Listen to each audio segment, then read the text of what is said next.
समय पर मैं याद करना चाहता हूं, उस समय देश के प्रधानमंत्री मनमोहन सिंह जी को जब मैं पहली बार मुख्यमंत्री बनकर के उनसे मिलने गया था, मैं बहुत सारे उनके काम उत्तर प्रदेश के लेकर के गया था। आज वो हमारे बीच नहीं हैं, लेकिन कम से कम उन्हें इसी बात से याद कर रहे हैं, जो जो मैंने काम उस समय दिए थे, एक एक काम उस समय के प्रधानमंत्री जी ने मेरा पूरा कर करके, और उसका परिणाम ये हुआ है अध्यक्ष महोदय, और उसका परिणाम ये हुआ है कि आज उत्तर प्रदेश में जितनी भी मेट्रो चल रही है, चाहे वो लखनऊ की हो, कानपुर की हो, आगरा की हो, नोएडा की हो, ग्रेटर नोएडा को जोड़ रही हो, दिल्ली को जोड़ रही हो। और अध्यक्ष महोदय, जिस समय उद्घाटन हुआ था दिल्ली से नोएडा को जोड़ने वाली मेट्रो का, उस समय देश के प्रधानमंत्री एक विदेश के बहुत बड़े उनके साथ बैठ करके गए थे उद्घाटन करने। वो अगर किसी ने काम किया था पूरा, तो नोएडा अथॉरिटी और समाजवादी सरकार ने, उसमें आपकी देन कोई नहीं थी। ये बात मैं मेट्रो की इसलिए कर रहा हूं कि जो लोग दिल्ली में मेट्रो बना रहे हैं, वो बनारस में मेट्रो क्यों नहीं बना पा रहे हैं? और दिल्ली का विकास अपने आप हो जाएगा, बस ये जो भारतीय जनता पार्टी की दिल्ली वाली सरकार है, वो हस्तक्षेप करना बंद कर दे।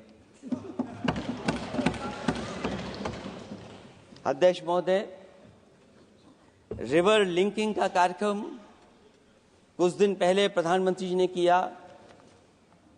अध्यक्ष महोदय, मैं आपके माध्यम से, जहां किसानों के लिए एक नई चीज आ रही है, जिससे कि न केवल उनकी खेती बाड़ी बल्कि बहुत सा सुधार दिखाई देगा।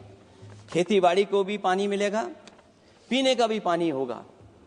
इंटरलिंकिंग पुरानी योजना है, और मुझे याद है जब पहली बार उसका MOU साइन हुआ था, उस समय दोनों प्रदेश के मुख्यमंत्री शामिल थे,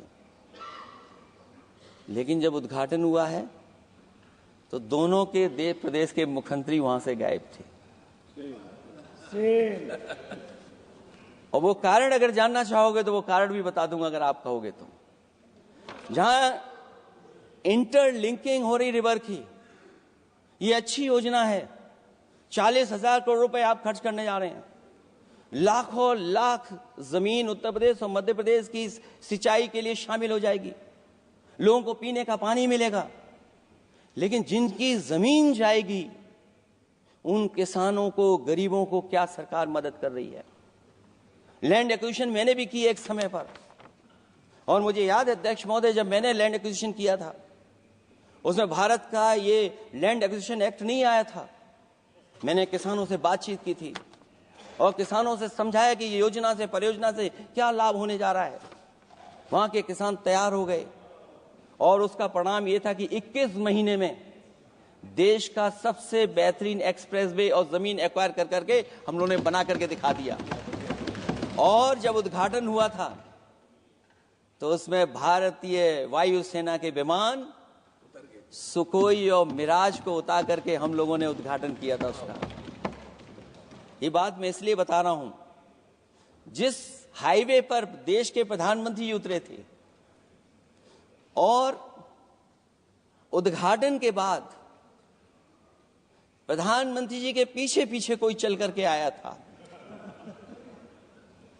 वो हाईवे भी अगर किसी ने डिजाइन किया था तो समाजवादी सरकार का डिजाइन था, वो भारतीय जनता पार्टी का डिजाइन नहीं था। और अगर इनका डिजाइन होता तो उत्तर प्रदेश में कोई नया हाईवे ऐसा बना करके दिखाएं जिससे हवाई जहाज उतर जाए। नहीं तो मैं मानूंगा कि आप जो कह रहे हैं कि आधुनिक इंफ्रास्ट्रक्चर बनाना चाहते हैं, आपकी परिभाषा क्या है आधुनिक इंफ्रास्ट्रक्चर की? और ये बात में जो इतनी घुमा फिरा के कह रहा हूं, वो बात में लौट करके उसी पे जा रहा हूं। अध्यक्ष महोदय, अगर 40,000 करोड़ की योजना बनी है रिवर इंटरलिंकिंग की, तो जिन किसानों की, जिन गरीबों की जमीन जा रही है, उन किसानों को आप सही तरीके से मुआवजा, मदद उनकी क्यों नहीं कर रहे हो आप? अध्यक्ष महोदय, मैं इस अभिभाषण के माध्यम से जब सदन में जवाब आए तो उन किसानों की मदद होनी चाहिए। वो किसानों के पास कुछ नहीं है। उसके बाद आपका जो पैकेज है, आपका पैकेज पता नहीं क्यों कंजूस बनाता है कोई। आपका पैकेज कंजूस बनाता है कोई। कम से कम आपका दिल बड़ा होना चाहिए और इतना बड़ा दिल हो कि किसान खुशहाली के रास्ते पर जाए। आपने किसानों की आय दोगुनी नहीं की, आप आय दोगुनी नहीं कर पाए हैं, कम से कम उन्हें वो मदद करने का काम करें। इसमें अध्यक्ष महोदय, मैं राष्ट्रपति जी के अभिभाषण पर पढ़ रहा था कि सोलर को लेकर के और रूफ टॉप सोलर एनर्जी को स्कीम को लेकर के बहुत बड़ी योजना और कई हजार करोड़ रुपए सरकार खर्च कर रही है। मुझे याद है जब देश के राष्ट्रपति कलाम साहब थे, उन्होंने एक प्रेजेंटेशन किया था सरकार के सामने, और प्रेजेंटेशन के बाद मैंने उनसे निवेदन किया कि अगर ये योजना मैं कर दूं तो आप क्या उद्घाटन करने आएंगे। उन्होंने कहा कि अगर ये आप कार्य योजना लागू कर देंगे तो उद्घाटन करने भी मैं आऊंगा। अध्यक्ष महोदय, उस दिन आंधी तूफान था, टेंट बिल्कुल उड़ गया था, इतना शायद पानी और बिजली का चमकना इतना था कि मैंने खुद रिक्वेस्ट की थी उनसे कि आप मत आइए, फिर कभी हम लोग कार्यक्रम कर लेंगे। लेकिन वो कार्यक्रम में आए, उन्होंने उद्घाटन किया। और अध्यक्ष महोदय, जो लोग कह रहे हैं 40,000 करोड़ की रूफटॉप स्कीम लाए सोलर की, जो मिनी ग्रिड बना करके पूरे के पूरे गांव को हम लोगों ने फ्री बिजली दी थी, फ्री बिजली उनको मिलती थी 24 घंटे, उनकी चक्की चलती थी, उनका सिंचाई का पानी का इंतजाम होता था। जब तक समाजवादी सरकार रही तब तक वो योजना चलती रही, और जैसे ही समाजवादी सरकार गई, इन्हीं के लोगों ने उसका मेंटेनेंस रोक दिया। न केवल उस गांव का जिसका राष्ट्रपति रहे उन्होंने उद्घाटन किया, बल्कि और जितनी भी सोलर की स्कीम चल रही थी, लोहिया आवास में जहां सोलर स्कीम के माध्यम से हम लोग गरीब को सोलर पैनल के माध्यम से उनको बिजली दे रहे थे, फ्री बिजली, उन सब योजनाओं को इन्होंने बंद करने का काम किया है। सोचिए, ये वो लोग हैं जो इंफ्रास्ट्रक्चर बनाना चाहते हैं। अध्यक्ष महोदय, चीन के सवाल को लेकर के कांग्रेस पार्टी के भी कुछ विचार हैं, हमारे भारतीय जनता पार्टी के लोगों के भी विचार हैं। सच्चाई ये सदन और ये देश भी जानता है, एक समय पर हम लोगों ने बहुत लाखों लाख किलोमीटर की जमीन, लाखों लाख एकड़ की जमीन हम लोगों ने खोई, और अब उसी रास्ते पर भारतीय जनता पार्टी चल रही है। अध्यक्ष महोदय, सवाल यह है, जमीन खोने के साथ साथ भारतीय जनता पार्टी स्वीकार नहीं कर रही है कि जमीन चीन ने कब्जा की है। और ये बात अगर हम लोग कह रहे हैं तो जो अखबारों में खबरें निकलती हैं, टीवी पे कभी कभी खबरें आती हैं, अध्यक्ष महोदय सरकार को कहिए कि ऐसे चैनल, ऐसे अखबारों पे एफआईआर लिखा कर उन्हें जेल भेज दो, क्योंकि कुंभ की जो खबर चलाना चाहते थे, कुंभ की जो खबर देना चाहते थे, उन कुछ साथियों पे आपने एफआईआर लिखा दी है। अगर कुंभ पर सच्ची खबर दिखाने वालों पे आप एफआईआर लिखा सकते हैं, तो फिर चीन की खबर, जो खबर चला रहे हैं, उस पर भी आपको एफआईआर लिखानी चाहिए।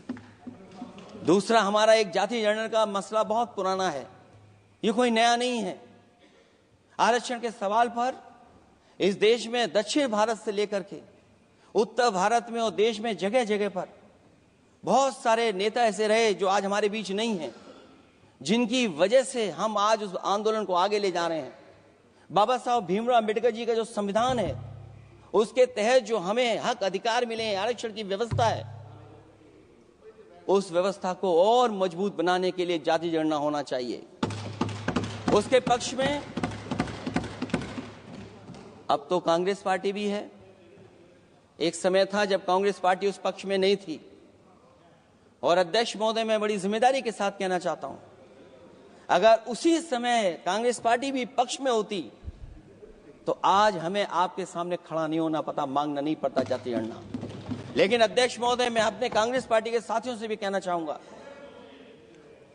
अध्यक्ष महोदय, मैं कांग्रेस पार्टी के साथियों से भी कहना चाहता हूं, हम आपके साथी हैं, और इस मुद्दे पे तो हम आपके साथ और आपके आगे भी चल करके आपका साथ दे देंगे। अब जाति जनगणना को कोई नहीं रोक सकता है। एक दिन ऐसा आएगा अध्यक्ष महोदय, एक दिन ऐसा आएगा, कोई टकरार नहीं है, आपके इंजन जैसे नहीं है। आपका एक इंजन